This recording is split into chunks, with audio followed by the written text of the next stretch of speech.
à tous les frères et sœurs en Yahushua Mashiach, notre Seigneur Jésus-Christ.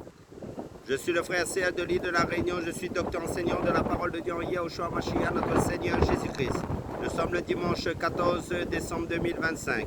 Sur ma chaîne, nous faisons que partager la parole de Dieu. Faire connaître notre Dieu Yahushua Mashiach, notre Seigneur Jésus-Christ. Donc je vais prendre quelques passages dans la Bible selon Marc chapitre 5 verset 38 à 39 qui nous dit Jésus leur dit. Pourquoi cette agitation et ces pleurs? L'enfant n'est pas morte, mais elle dort.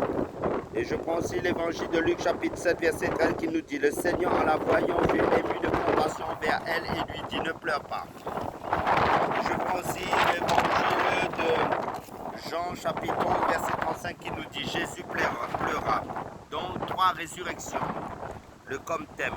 Les évangiles rapportent 3 cas de personnes ressuscitées par Jésus. Ces 3 circonstances différentes par le délai entre le décès et le moment où Jésus intervient.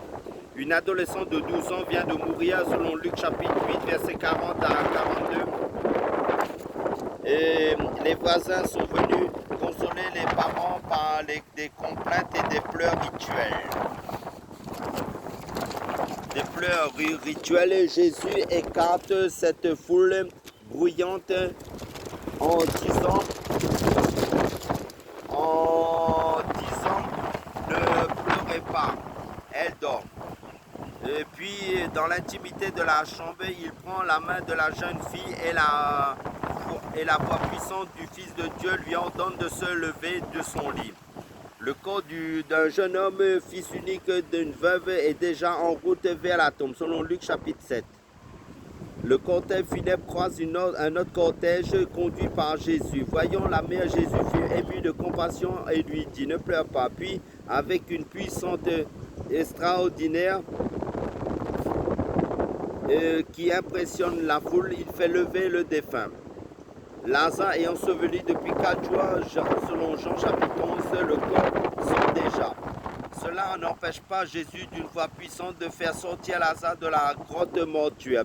Juste avant d'accomplir ce miracle encore plus spectaculaire, Jésus avait vu la douleur des sœurs du défunt et de leurs amis. Cette fois-ci, il ne dit pas ne pleurez pas. C'est lui-même qui pleure avec profonde compassion du Fils de Dieu envers ses créatures face à la perspective inévitable de la mort. Chers amis chrétiens qui traversez l'épreuve, Jésus est le même aujourd'hui. Il domine vos circonstances, il compatit à votre douleur et vous apporte ses consolations divines. Amen. Alléluia.